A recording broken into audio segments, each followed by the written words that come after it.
for joining us. A pleasure to connect with you guys through the I Love CVille Network, through our studio in downtown Charlottesville, a show today that's presented by Scott Wagner of Scott Wagner Integrative Medicine. Who's got your back? Dr. Wagner and his team at Scott Wagner Integrative Medicine undoubtedly have your back. A lot on today's talk show topic list. Look at the screen now and you'll see some of the headlines we're going to discuss. I've said for about a year now that public schools will determine a lot of the future of the Commonwealth of Virginia come voting time in November, and I'm going to stick with that statement. The shooting earlier this month in Newport News Public Schools, a shooting that has rocked the nation as a 6-year-old snuck his mother's gun into an elementary school, a 6-year-old who told a friend on the recess playground that he had a gun on his person, a 6-year-old who was reported by 4 different people in an elementary school to having a gun on his person, a 6-year-old who was ignored by administrators in the elementary school despite warnings from 4 separate parties about him having a gun on his person, a 6-year-old who is now, I think, out of the accountability window, unfortunately. The 6-year-old and his mom, I think, are out of the window of accountability. I think the accountability window has now shifted to the school system and to leadership and administrators in the school system and how they've botched this scenario. We'll give you the update and we'll localize it to Charlottesville schools and Albemarle schools on today's talk show. Also on the show, we will relay to you what the newly minted police chief is doing later today. I think it's incredibly positive. Michael Kochis is doing a walk and talk on along Hardy Drive, and the Charlottesville Police Department is encouraging the residents along Hardy Drive to interact with the police chief and other leaders in blue later this afternoon and to voice their concerns. So far, Kochis has lived up to expectations. He's got a lot on his plate, but so far, the couple of weeks he's been on the job, he's lived up to the pressures and expectations of the shield, of the badge, and of the top spot on the Charlottesville Police Force. We'll talk about that on the show today. We'll talk the Lafayette Inn in Stanardsville. The Lafayette Inn is for sale. It's an inn and restaurant. The asking price is $1,500,000. The real estate is included in this deal. We will offer perspective on this business opportunity today on the I Love CVille Show. Look, I want to relay a topic to you to start the program that has a tie to Newport News, Virginia. But after I let you know the who, what, when, where, why, the players, the fallout, the collateral damage, and what we can expect next, Judah Wickower and I will localize this topic to Central Virginia and its public schools. Here's the nitty-gritty, okay? The fallout is becoming significantly more tangible in Newport News and the 757. I'll give you the background. A 6-year-old allegedly shot his teacher in the chest earlier this month. This little boy, whose parents say has a learning and mental disability, snuck his mother's gun into an elementary school. This little boy snuck his mother's gun into an elementary school with a backpack and later transitioned the gun from his backpack to his actual person. You would think that would probably be the waistband, because I've seen the pockets on a 6-year-old boy's pants, and there's no way they can accommodate a handgun. Our son is nearly 5. The pockets, and he's wearing pants in January because it's winter, the pockets are very, very small. So that means if the 6-year-old is transitioning his mommy's gun from a backpack to his person, that means he legitimately is using his waistband to hide and conceal the weapon. More information has been released over the last 24 hours. Yesterday, Abby Zwerner, who's got ties to Greene County, a resident of Greene. She went to school at James Madison University, and she's teaching first grade at a public school, an elementary school in Newport News. Yesterday, her attorney started offering more details on what happened. And her attorney described how on 4 separate occasions, administrators at this Newport News public school were warned that the 6-year-old boy was bragging or talking about having a gun on his person.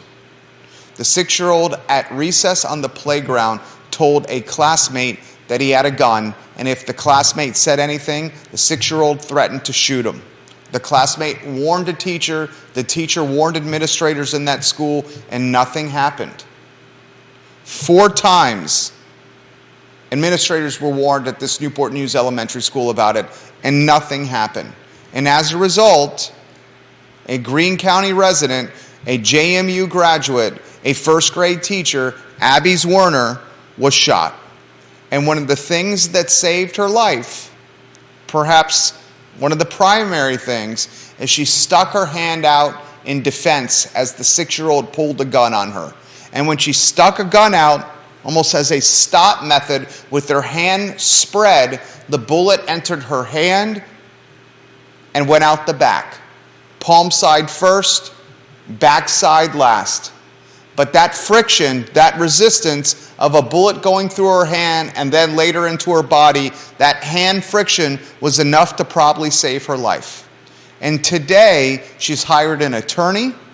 The attorney has initiated a lawsuit, and undoubtedly she's going to get a bag of money because she was left out to dry. We have more information to relay to you. Then I weave Judah Wickhauer in the mix, and then we localize it to Albemarle County Public Schools and Charlottesville Public Schools. The vice principal, the assistant principal at this elementary school, surprisingly resigned. I would not be surprised if the assistant principal who resigned, Ebony Parker, if we learn later that she was the one warned by the 4 separate people, the 4 separate parties, that the 6-year-old had a gun on his person. Furthermore, the school board in Newport News fired the superintendent. Now, Judah's going to offer some insight into the sweetheart deal the superintendent has received after getting fired. It was a 5-1 vote. In a 5-1 vote, the Newport News School Board voted Wednesday night, last night, to let Dr. George Parker III go from his position as superintendent of schools in Newport News. This firing was a direct result or correlation of the 6-year-old boy who shot his teacher inside an elementary classroom nearly 3 weeks ago. Now, I have one other tidbit to relay to you before you put the 2-shot on screen. Let's have it framed nicey nice. This public school, this elementary school, has been closed since the shooting. If you're a parent of a student in this school, what have you done with your elementary age student with his or her school being closed for basically a month? Think about all the fallout and collateral damage from this. Teacher goes into the hospital, critical condition. Fortunately, today she's recovering. Attorney hired, lawsuit coming. Teacher's going to get a bag of money. Attorney will get a payday as well. 6-year-old, learning disability, mental disability. He's going to be scarlet lettered for the rest of his life and certainly the rest of his public school career. Mom of the 6-year-old, will charges be pressed and filed? Will she go to jail? Superintendent of the schools, lost his job, 5-1 vote school board. Assistant principal of this elementary school, resigned. Why? Because she knows she's going to be the fall guy, the fall gal.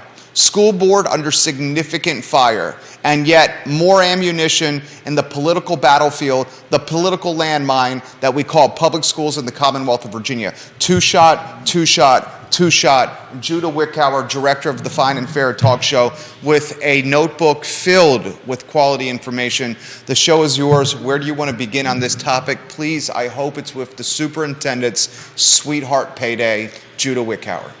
Yeah, I'm pretty amazed that in light of everything that's happened, and this guy getting fired by the school board, he's got a separation agreement they gave him that's going to pay a little over $502,000 in severance, 2 years of his current base salary. So he's getting a $500,000 payday for getting canned. Yeah, I wish I could do that. $500,000 payday for getting canned. Yeah. Second superintendent in the Commonwealth of Virginia in the last 6 months to lose his job. Look at Loudoun County for another example. What else struck you from the turn of events? Well, this has less to do with the where it happened and Virginia, and more to do with just the insanity of schools these days. I found this fact that administrator positions in schools have grown over 87% between 2000 and 2019. The number of students have grown 7.6%, and the number of teachers have grown 8.7%. That's a damn good statistic. Relay that statistic again from start to finish. I'm giving you props here. This is important. Listen to this. Good ammunition from Judah Wickower, pun intended. The number of district administrators in U.S. public schools has grown 87.6% between 2000 and 2019, compared to student growth of 7.6% and teacher growth at 8.7%. So the question that led me to is how much of what we're paying per student at public schools is the cost of administrative staff? The cost of bloat on the payroll atop the totem pole in each system. Yeah. If we're paying $18,000 a year per student, how much of that is because we have way too many administrators? $18,000 plus per year for Albemarle County students. The average spent per student.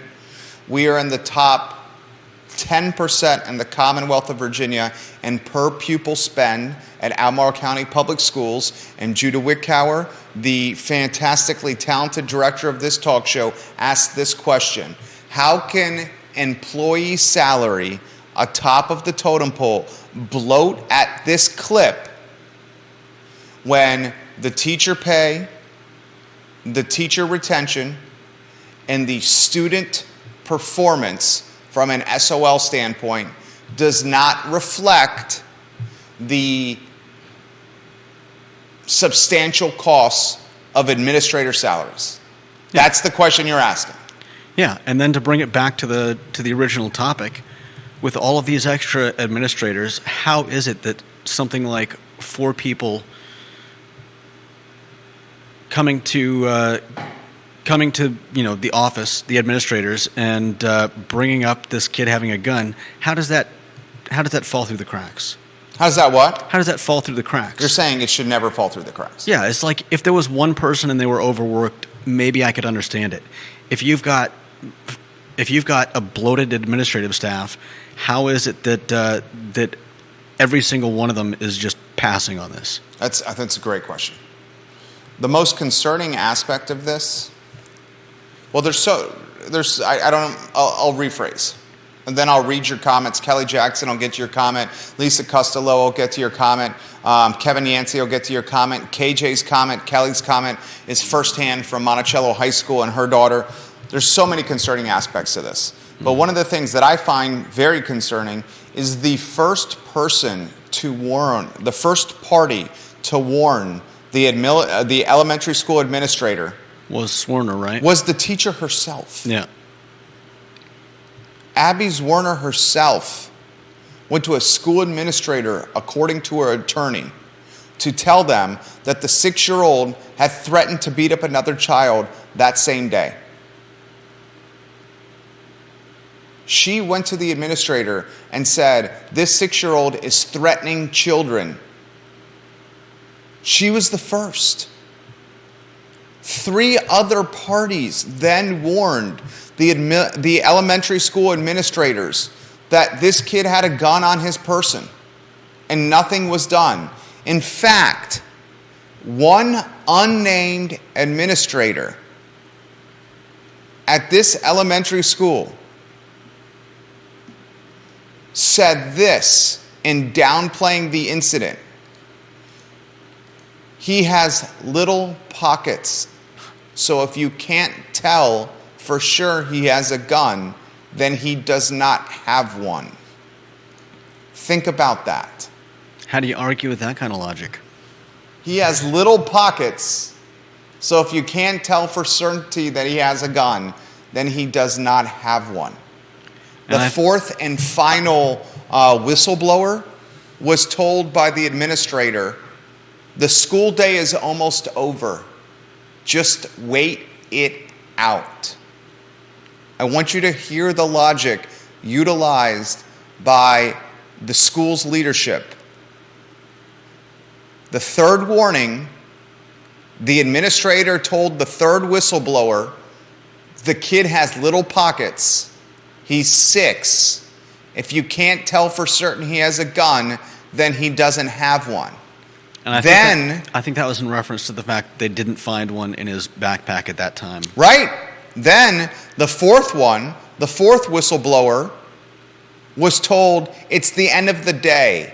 Wait it out.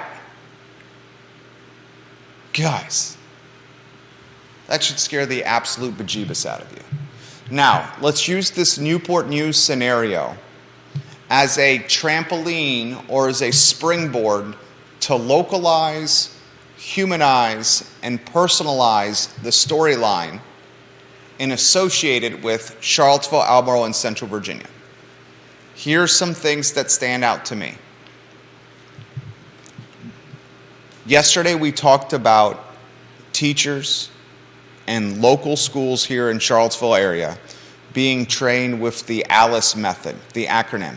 Basically an active shooter training protocol process that they were trained in earlier this week. Mm-hmm. I'm glad that they're going through that training. So am I. It's extremely unfortunate the teachers are having to go through this training. But after seeing the ball dropped so many times in this Newport News Elementary School, I'm glad they're going through this training. Mm-hmm. Next, we've had two protocols or two precedents in the last 6 months, heck, in the last 4 months, of school boards utilizing votes and democracy and their power to fire a superintendent. We've seen it twice in the last 4 months and change in the Commonwealth of Virginia alone. Loudoun County and now Newport News. We're seeing administrators in the school, in particular the assistant principal, Ebony Parker, resign. And the reason she's resigning is because she's going to be the fall person for this, especially if she was told 4 times that a 6-year-old had a gun on him or was threatening people and did nothing about it. She's resigning to get away from this as quickly as possible to minimize exposure come lawsuit time. We saw a similar tactic utilized in Charlottesville City with some of Charlottesville City's employees right before the Brackney lawsuit. We had a number of people resign. You had Chip Boyles take another position. You had Brian Wheeler quit. You had a number of people hit the road jack and leave City Hall to distance themselves from Brackney in this lawsuit. Lastly, I think it's important to emphasize this. This turn of events will undoubtedly be prevalent in the next,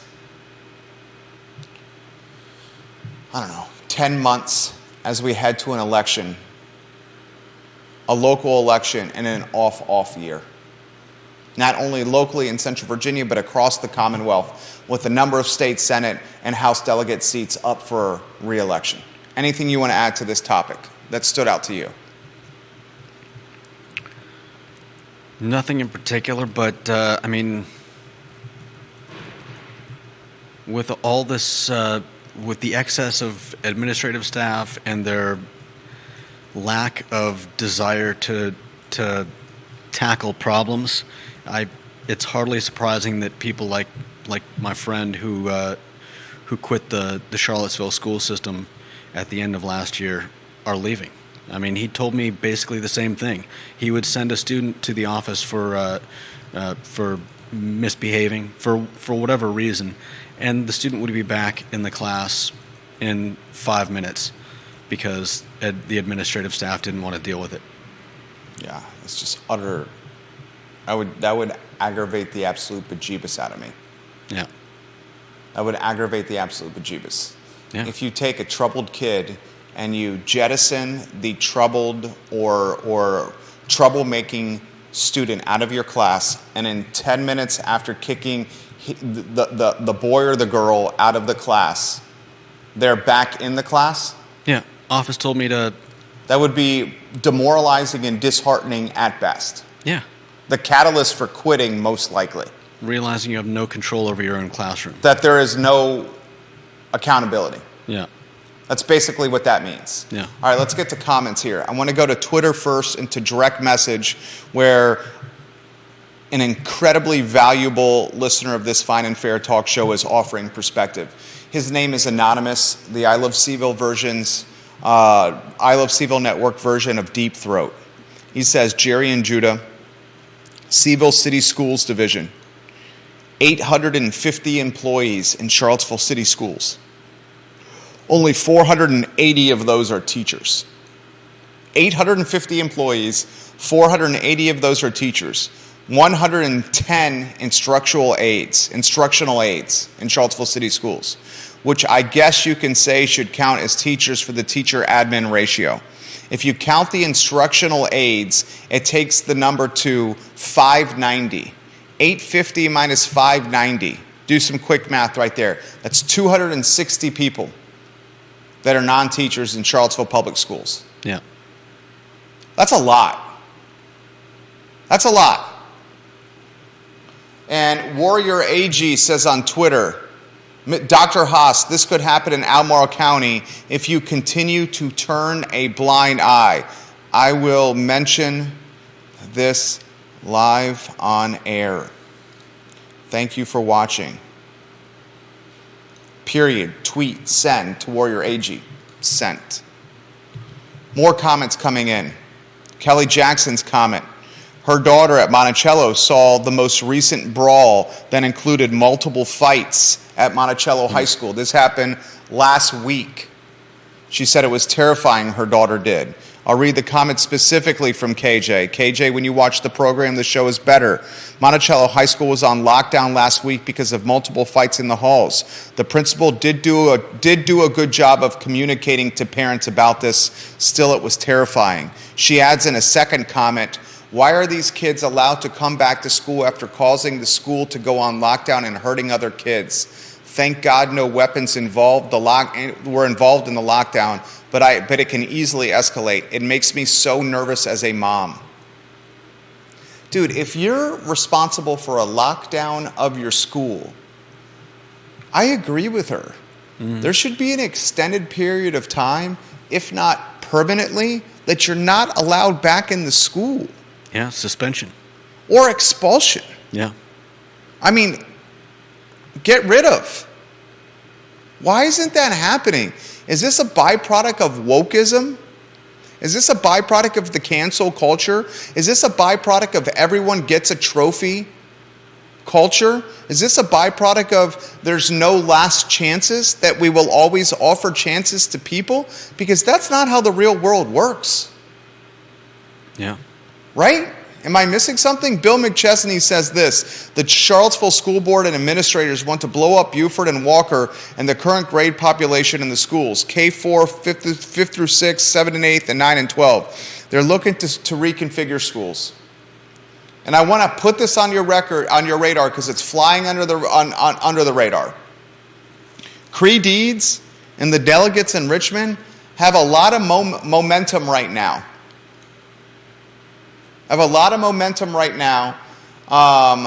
That would offer the opportunity for a local jurisdiction to raise taxes for the sole purpose of reconfiguration. A 1-cent increase on sales tax in each jurisdiction.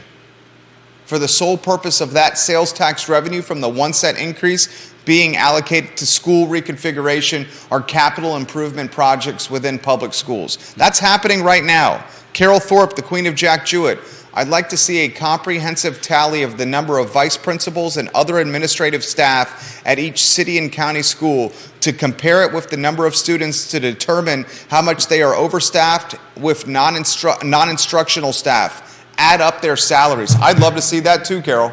Yeah. Would you love to see that? Yeah. I think it would be enlightening. It would be enlightening. You know what would be a very interesting proposition? This makes me nostalgic of what Elon Musk has done at Twitter. Elon Musk has essentially fired or influenced or encouraged the resignation, the quitting of, and don't quote me on the number, but I think it's like 70% of his staff. Twitter is running with roughly 30% the staff that it previously ran before Elon Musk purchased Twitter. Has anyone noticed any differences with Twitter with 7 out of 10 employees no longer working there? It makes me think, would we notice any difference with the public school systems if we started trimming some of the administrative bloat off the payroll and utilizing the savings from trimming the bloat off the payroll by giving that money to the teachers, the frontline workers who deserve the additional money? And the bus drivers. And the bus drivers. And the cafeteria workers. And the janitorial staff. Yeah. Got to remember all those. Elon Musk spent $10+ billion, tens of billions of dollars, buying a company. Then he needed return on investment. And how he got ROI quickly, or how he's trying to get ROI quickly, is trimming fat off the payroll. Roughly 70% of the fat. I don't know about you, but I haven't noticed anything different with Twitter since he's trimmed 7 out of 10 people off the payroll. Still running the same to me. Well, to take the other side of that argument, please do. It could be that that a lot of that fat that was trimmed, so to speak, was R&D. I mean, I'm sure part of it was from research and development. Yeah, I'm sure part of it was from other departments as well. No doubt. I mean, I'm just saying that I don't think all of it. I mean, it's not like they needed all those people to actually run Twitter. In fact, I would guess that a lot of the running is automated, and that I'm sure there are certain things that they are no longer doing. Comments coming in fast and furious, J-Dubs, on this topic. Parents are scared. This was a topic. My wife and I were talking about this. You know what stood out to her? Besides the safety of kids, which is her number one priority as a protective mama bear, what stood out to her is the school's been closed since January 6th. It's January 26th now. Yeah. So we're talking the school's been closed for 3 weeks plus. I can kind of understand. I can definitely understand in the case of her class. I would imagine those kids. But the school in totality? Right. The school in totality, that seems excessive. Like, what about the working moms and dads? What happens to the kid if the parents are both working? They're all of a sudden paying for school and for daycare. Because you're saying they're paying for school through their taxes, and then they're having to go out of pocket for daycare to come up with the stopgap solution. Yeah. Is that what you're saying? Yeah. It's crazy. Got more comments coming in fast and furious. Christelle is watching, and Flavanna. She's one of the best director of events and catering and off-site fun at C&O Restaurant. She's a talented businesswoman herself. She says, I cannot speak for what is happening in the city of Charlottesville or Albemarle County schools. However, in Fluvanna County, there have been many expulsions. Many of these expulsions are not known to the public. However, any parent can call the superintendent in Fluvanna and speak to the superintendent and find out what is being done with children that are being disciplined. They have caused issues in the school. You can find out from the superintendent in Fluvanna County. That's a good comment. She speaks to the transparency in Fluvanna. I read this live on air. Thank you for watching today. I also want to say this, and this should not fly under the radar enough. This should not fly under the radar. You got multiple school systems, Loudoun County and now Newport News, that have fired their superintendents. And I'm not out here utilizing this platform calling for heads to roll. But I am utilizing this platform to encourage school board leadership in Albemarle to demand better from schools. Demand better from Dr. Haas and his cabinet and his direct leadership team. Demand better. Demand better from the school board. Ask the school board, what are you doing to keep this from happening? What are you doing in Albemarle to keep what happened in Newport News from happening here in our home? I'd love to know a plan of attack. Lynn Snyder is watching the program on one of the 15 Facebook pages this show is airing upon, and she says, holy moly, this is a complicated, incredibly difficult topic. And she says accountability has to go back to the home, to the parents to start with. We should highlight that. I agree with that. Let's talk accountability. How does a 6-year-old get his mom's gun? Yeah. The mom has said on the record through her attorney that the gun was in a locked box on the shelf in a closet, the top shelf. So she basically says, and she also said in the same press conference through her attorney that the 6-year-old has a learning disability. So here's what she did in the press conference. She said, learning disability son. Of course, that was emphasized. We know why that was emphasized. Yeah. Basically, she's alluding he's not all there together when he did this shooting. Secondly, she emphasized through her attorney that the gun was put in a locked box on the top shelf of a closet.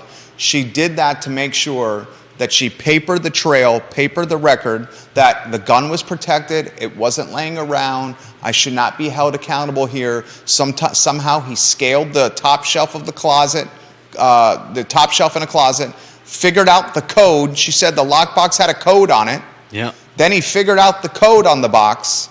Then he took the gun out of the box. Then he hid the gun in his backpack at home so his mom knew that the gun was not gone. Then he took the gun out of his backpack while in school, figured out a way to get the gun into the school in the backpack. Snuck the gun into school in the backpack. Then when the backpack was not needed, maybe it was put in the locker, put elsewhere, the gun was taken from the backpack and put on his person. I have an almost 5-year-old. I know how small the pockets are in pants. There's no way a gun fits in a pants pocket. I don't think I could fit I mean, do we know what kind of gun it was? Unless it was a snub-nosed revolver, I don't think I could fit a gun in my pocket. I can't fit a gun in my pocket.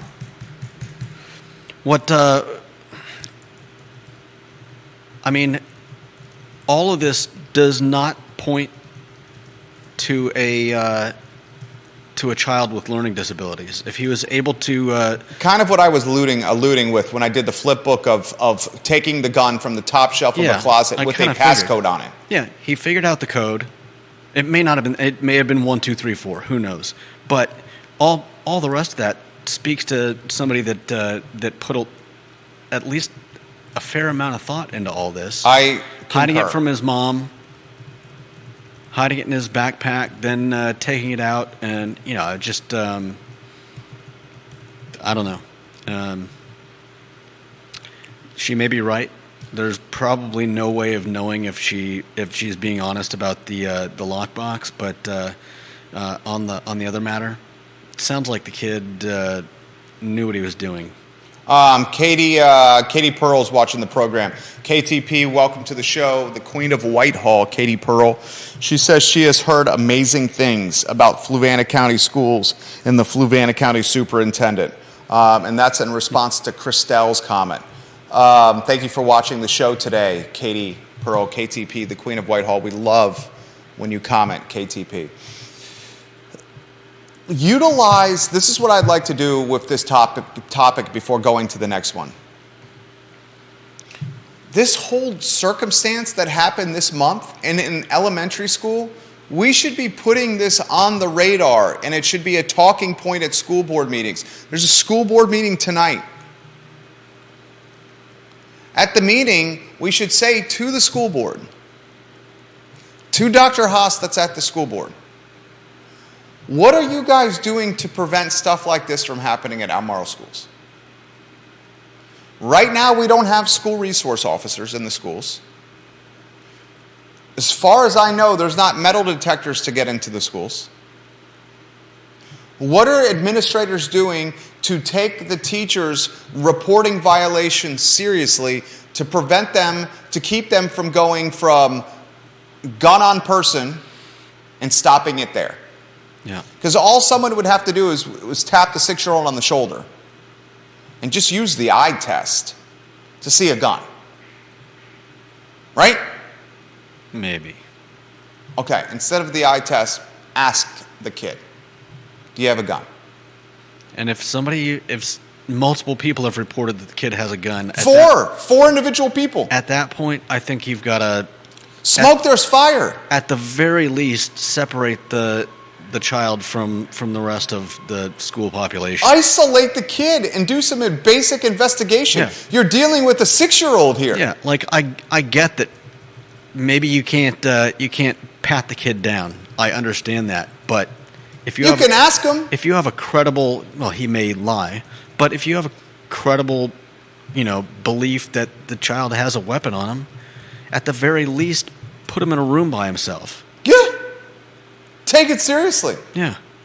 Katie Pearl has this. That was my thought too, Judah, that this child is very much with it and aware of what he is doing. If he was able to open the safe or the gun was not secured and he was able to just grab it and put it in his bag without his mom noticing. Yeah, we shouldn't take this 6-year-old for granted.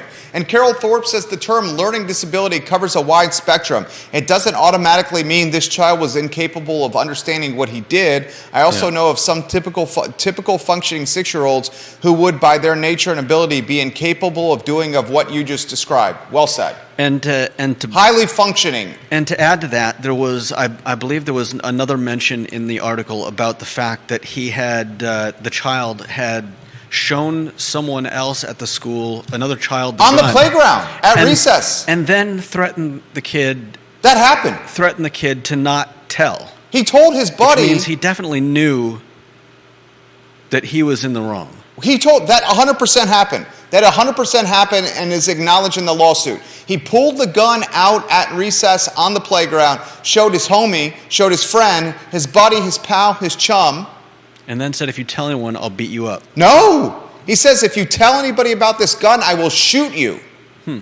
That's the verbatim in the story. If you tell anyone about this gun, I will shoot you. Interesting. So he knew, to Judah's point, and it's a really good point, that he was doing something wrong. Yeah. He knew he was doing something wrong. Comments coming in fast and furious. I hope this comes up at the school board meeting tonight. It should come up in the school board meeting tonight. What is the protocol that's in place for this school system? Yeah. Katie says, my 6-year-old would not know how to do that unless I taught him how to do it. I agree. Dude, our soon-to-be 5-year-old can't find his shoes. Our soon-to-be 5-year-old literally cannot find anything. I asked my oldest son, put your shoes on. He puts them on backwards still, or is mismatching a pair of shoes, or refuses to do it. My 5-year-old, if I said, scale the shelf in the closet, get the lock box with the handgun, crack the passcode of the lock box with the handgun, take the lock box, put it exactly back where you find it, except remove the gun from it, scale back down from the shelves, make sure close the closet door. Make sure mom doesn't figure it out. Make sure mommy doesn't see that I took the gun. Hide the gun in the backpack. Don't mention anything about the gun.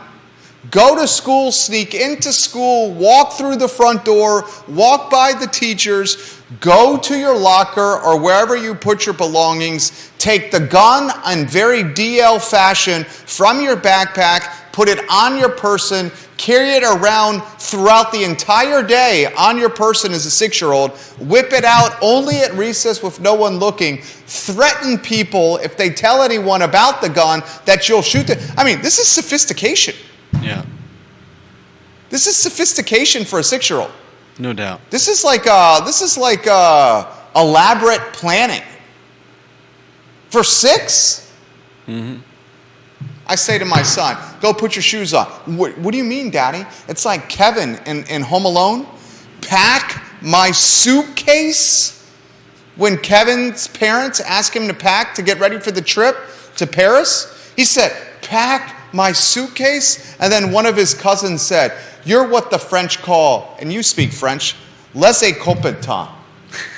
You say the phrase for me. I think it would be les incompetents. Yeah, that's what it was, which I would imagine would mean, what, incompetent? Yeah. Can't do anything for yourself? The incompetent. Context clues? Remember that? And Kevin in Home Alone, now granted, maybe that's not the best example, because Kevin then proceeded to keep the wet bandits at bay for like a week and change while his parents were gallivanting in Paris and then taking a moving truck with John Candy's polka band back to Chicago, remember? So maybe this isn't the best example because Macaulay Culkin, Kevin in Home Alone, was pretty damn good keeping the wet bandits out of the house. My most favorite of all the booby traps set in Home Alone 1, it was either the sliding line. What are those lines called? Where he slid from the house to the tree fort. Zip line. Yeah, the zip line was dope. I also liked how he slung the full paint cans with a rope from the second floor and was hitting Marv and Joe Pesci in the face with them. That's then classic. He picked up the tarantula and put it right on Joe Pesci's chest, so Marv hit him with the crowbar. Remember that? Or how he threw the water on the stairs and they all iced over and they fell? Or he used the blow... Okay, this isn't a great example. Kevin would be a phenomenal criminal. No doubt. Kevin on Home Alone, good Lord, he could have probably robbed banks and gotten away with it in that movie with the tricks that he was utilizing. Don't you have questions, parents? I have a lot of questions. How the hell did this happen? And you know what? I am the least, I am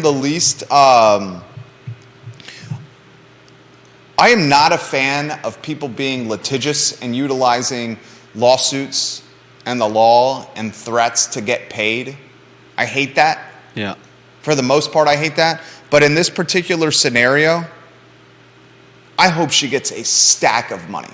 Yeah. I hope she gets a Brinks truck of money. I hope she never has to work again. Yeah. I hope an example is made of this and she gets millions and millions and millions and millions of dollars where it scares the HE double hockey sticks out of school boards and superintendents and school systems moving forward, where they take threats like this seriously as opposed to going 0 for 1, 0 for 2, 0 for 3, and 0 for 4 with reported threats, ignoring them altogether.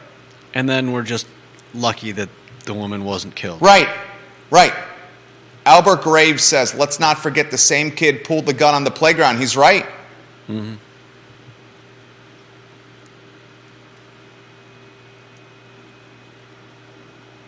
Janice Boyce Trevelyan, great comments. She says, as a parent of a teacher, I am scared for her. This goes back to what we were talking about yesterday. How many teachers that are active right now, if you're a teacher that's active right now, how many of you would say to your children right now, don't go into the profession that I am in?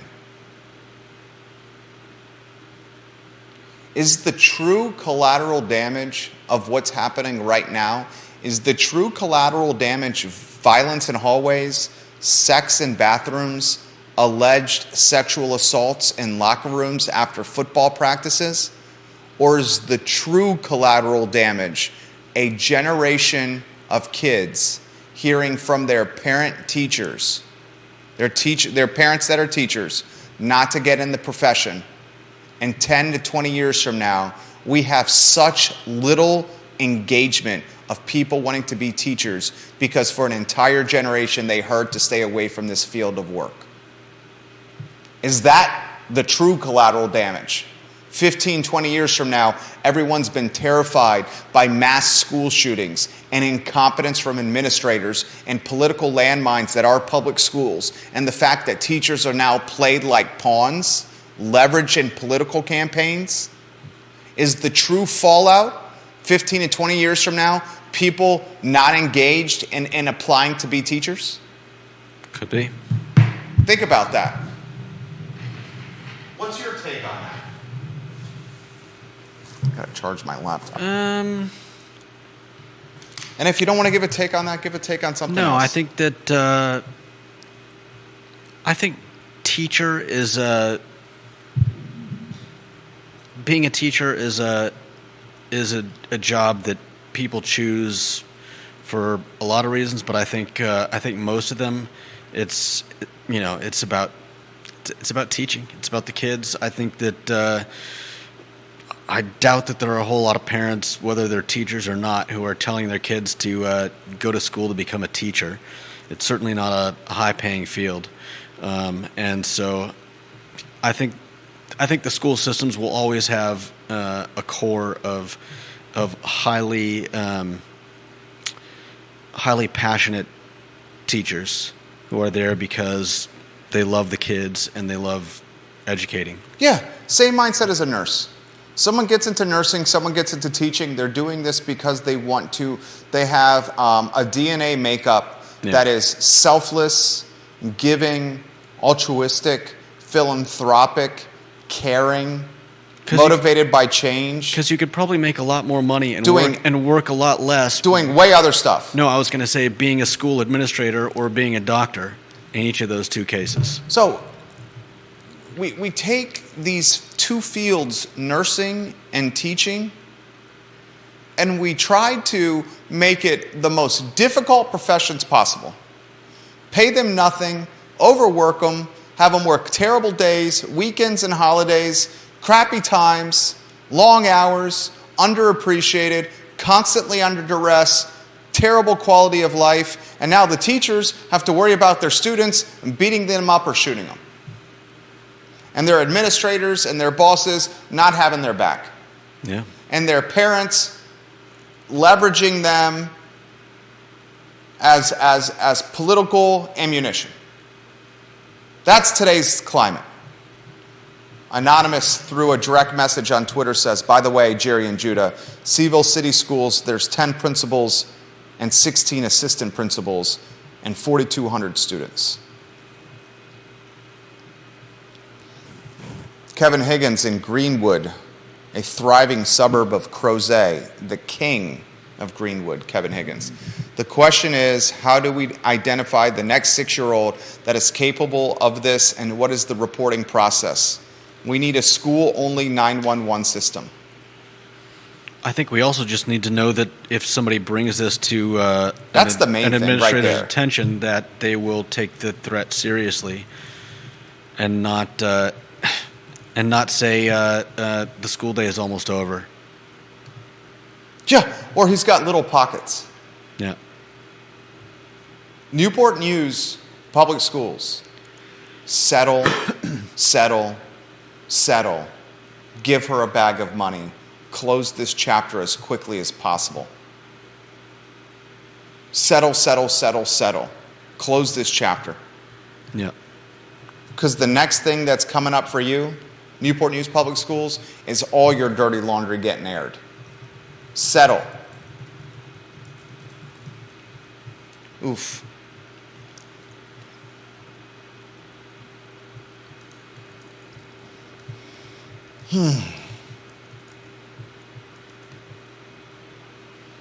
Lisa Costello. She says, my son has a learning disability.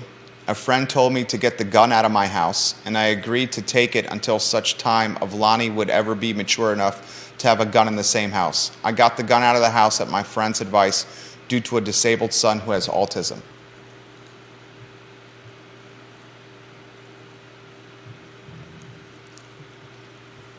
Kevin Yancey in Waynesboro is saying the accountability has to start at home.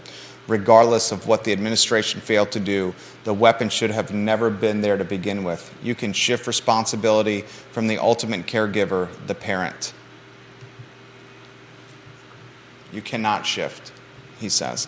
I agree the accountability has to start at home too, Kev. 100% agree there. But the news cycle has shifted, and now the news cycle is focused on the school board, the superintendent getting laid off. Granted, he's walking with $500,000. The superintendent literally is getting laid off, but he's getting a $500,000 payday, 2 years' pay. Do you think the superintendent, if given this option, you can keep your job or you can get this $500,000 payday? What would the superintendent do if given that option? If there was no shooting, the school board literally went to him, say no shooting happened. And the school board went to this guy and said, keep your job or we'll give you $500,000 pay and you can do whatever the hell you want. But you've got to be fired. But you can't have your job. Would it just be that he leaves the job and gets the $500,000? Yeah, leaves the job. Or they're not even going to fire him? No, it'd just be like, here's $500,000, you can't work here anymore, but you can go do whatever you want, or you can keep your job and just keep earning your $250 a year. I mean, I guess that would be a great test of how much he really cared for the how work. much passion he has for that job. Chad Wood says, I'm not sure what the answer is, but doing nothing certainly is not. I agree. Yeah. Chad, I'm responding to your comment right now, and that's what I'm trying to do with this show. Right now, what is being done at Albemarle or Charlottesville City or area schools to prevent this from happening? One of the things they did earlier this week was the active shooter training, Alice. Yeah. So they're trying to do something. Someone at the school board meeting tonight needs to say, school board and Dr. Haas, what are you doing specifically to prevent this from happening? And hear the response. Like, we should have the school board and Dr. Haas paper the on-the-record trail. The question should be asked on the record. This shooting happened in Newport News, which is 2.5 hours away from us. Mm-hmm. What are you doing to keep this from happening in Albemarle County Public Schools? And then he should answer on the record, and the school board members should answer on the record, and that is paper trail documentation that can be referenced if something terrible like this happens locally.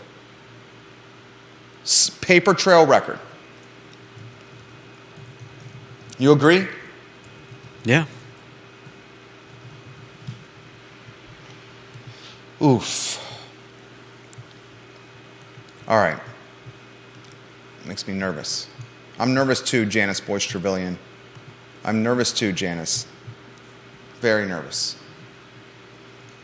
All right, let's get to the next topic on the Fine and Fair Talk Show. Show the photo of Michael Kochis, Charlottesville Police Chief. That's on screen. Look at the screen. Look at the screen, guys. My wife sent me this. Thank you, sweetheart, for sending this to me. I love this, don't you? Yeah, it's a nice picture. I love that he's doing this. They've got some great pictures of him with puppies, too. Yeah, I heard about that.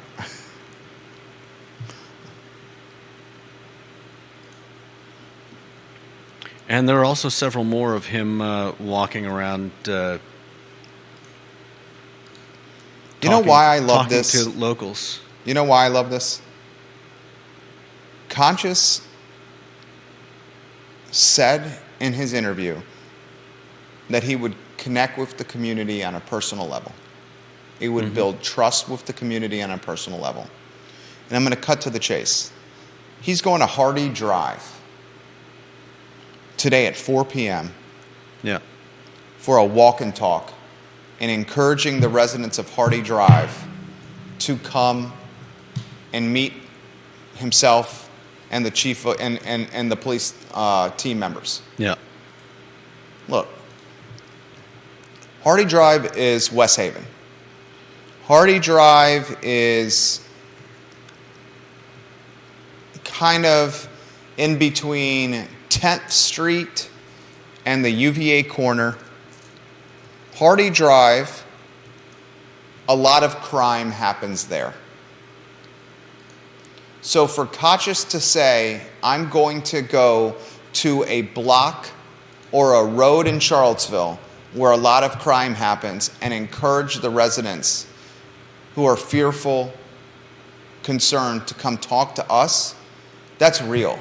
It's not like he's going to Rugby Road. Yeah. Or to the Greenbrier neighborhood. Mm-hmm. Or North Downtown. Or Belmont. Or the C&O Roadhouses between Beer Run and the Downtown Mall that are $1 million too.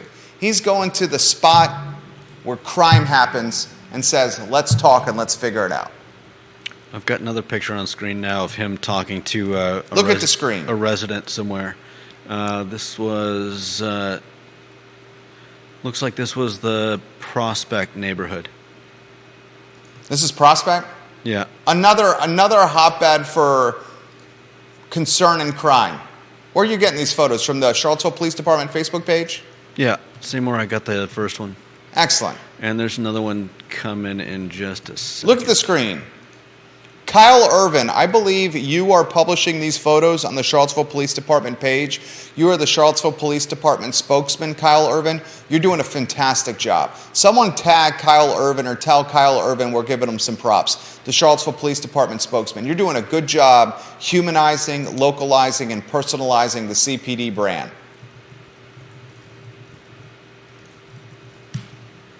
Bill McChesney says, I tell folks that I know that I drove a school bus, and I tell them to think about real hard about being a school bus driver. It's one thing to pilot a 10-ton juggernaut on county roads. It's another thing altogether to do it while being the only person trying to keep order amongst chaos. Yeah, school bus driver sounds like one of the most difficult jobs out there, especially during COVID. Let's ride in a tin can with the windows up, absolutely zero circulation, all breathing the same air during a pandemic, while 25 to 35 rugrats scream, hit, moan, and don't listen to you as you drive a 10-ton tin can around Albemarle County on back roads in inclement weather. Sounds like fun. Yeah. Underpaid and underappreciated. Arguably one of the most important jobs out there. Taking our kids to and from homes to school safely. Good job, Kochis. I will continue to champion and continue to positively spotlight the Charlottesville Police Department, Albemarle County Police Department, and departments in Central Virginia. I will continue to do that. Kevin Yancey says go to Friendship Court in Orangedale next. For Kochis.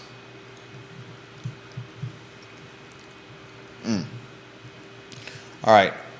Comments coming up. Put your comments in the feed and I will relay them live on air. Why don't you go to the one shot, J-Dubs? You're on a one? And I'll talk the Lafayette Inn real quick. The Lafayette Inn and Restaurant in Stanardsville is for sale. The asking price is $1,500,000. This includes the real estate. The Lafayette Inn and Restaurant is located just outside of the Shenandoah State Park in Greene County, and it has been continuously operated for more than 20 years and provides considerable room for growth. The Lafayette Inn was awarded the Wine Enthusiast Magazine Award of Distinction in 2005 and the 2006 Virginia Restaurant of the Year Award by the Virginia Wine and Food Society Banquet. The inn has 6 fully furnished suites, each with external entrances. There's a full-service restaurant on this inn, full on-site ABC license. It's located in Greene County. Over 8,000 square feet of usable space, 13 original fireplaces. The dining room seats 40 people, the tavern 22, the courtyard 120 seats with a tenant option, and the parking lot can seat an additional 250. Perfect for weddings and events. $1,500,000 for the Lafayette Inn and Restaurant. Reach out to me if interested, please. Comments coming in. I want you to offer some closing thought perspective when you can. J-Dubs.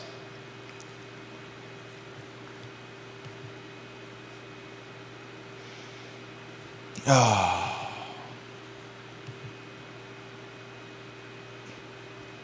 concerned as a dad and as a husband that we're prioritizing all the wrong things. I'm concerned as a dad and a husband that we're prioritizing things that may make us look politically correct or politically in vogue. I'm concerned we're prioritizing virtue signaling as opposed to tangible actions and protocols that keep our kids and students safe and learning and performing and posting good results in the classroom. And I understand that it's not a zero-sum game. I get that we can prioritize more than one thing at once and still have return on investment on that prioritization. Basically, I know that we can do more than one thing at once and yield positive results. But does it not seem right now that we're so focused on virtue signaling and so focused on rebranding and so focused on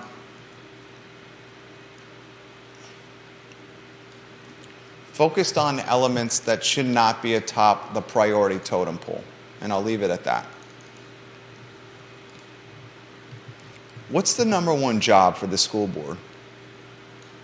What's the number one job for the superintendent? From my standpoint, the number one job for the school board is to make sure the budget is allocated in the most efficient way possible. The number one job of the school board is to support teachers and show that they back the teachers.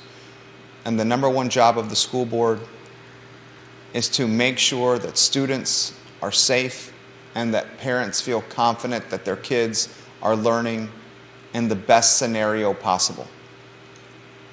Do we think that is happening right now? Is the budget being allocated in the most efficient way possible? I don't think it is. Are teachers being supported, or do they feel backed up by the school board and the superintendent? I know for a fact they don't. Do parents feel confident that their kids are learning in the most optimized setting possible, yielding the most optimized results possible? Parents don't feel that way. Do children feel safe? No, they don't feel safe. Accountability. Hold folks accountable. Demand accountability. Demand communication and transparency. And make sure action leads to the results we want. And the results we want now in this volatile climate that breeds a sense of, wow, maybe we don't have safety in the hallways. Prioritizing actions like rebranding Meriwether to Ivy is not what should be atop the totem pole. Instead, it should be, let's get these results fixed, let's get these kids safe, let's get these parents feeling confident, and let's make sure these teachers feel supported. That's the four things that should be happening now. Any closing thoughts from you, Judah Wickower? You did a great job today. Yeah, I think I have similar concerns, especially regarding how money is allocated, and in the case of this superintendent who is fired and is getting a $500,000 golden parachute. I mean, it's not even firing at that point. Right. And what's worse is you're basically punishing everybody in that district, because now they've got to pay the salary of 2 superintendents for 2 years.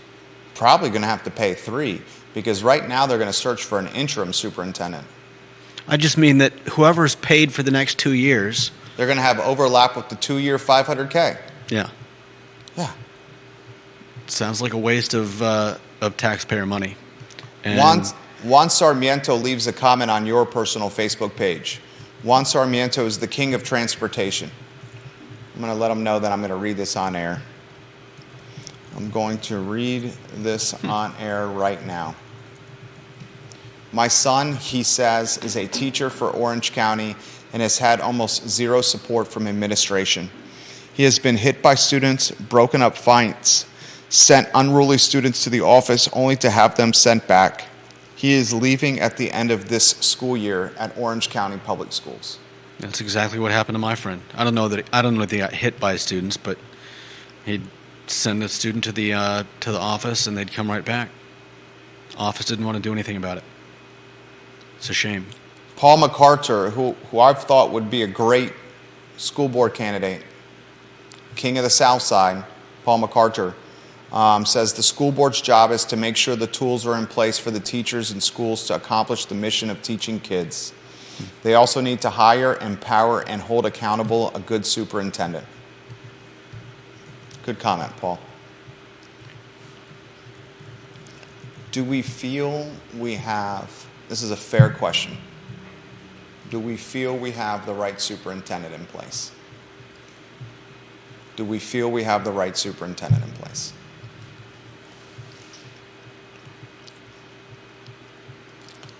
I just don't know. You know? I just don't know. I just don't know. All right, Tuesday edition of the show. You did a great job today. Viewers and listeners, you got fantastic comments. Lynn Snyder, fantastic comments today. Bill, KTP, great comments. Kevin Higgins, Carol Thorpe, great comments. Kevin Yancey, Christelle, great comments. You, the viewers and listeners, make this show special. Warrior AG, job well done. JPT, Janice Boyce Trevelyan, job well done. Judah, job well done. Lisa Costello, job well done. Had a couple of media outlets watching today's program. All right. Real Talk tomorrow at 10:15 with Keith Smith. I Love CVille Show tomorrow at 12:30. Local topics that matter on this network, presented by Scott Wagner Integrated Medicine. You guys have a good Thursday afternoon. Take care.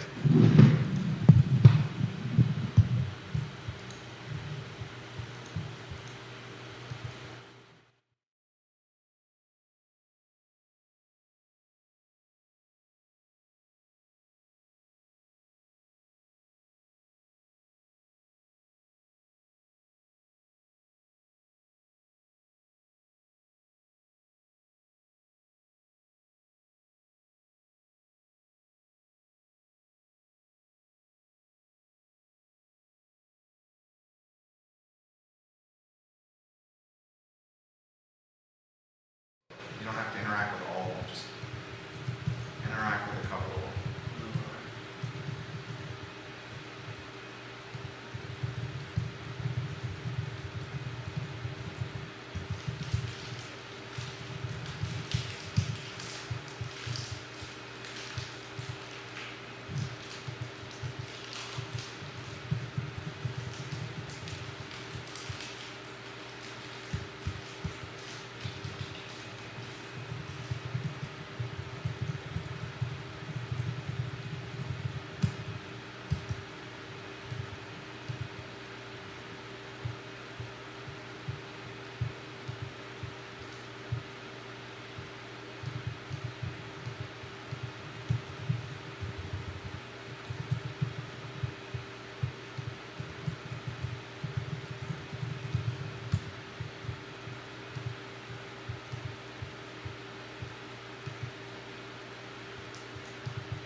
Are we all fair?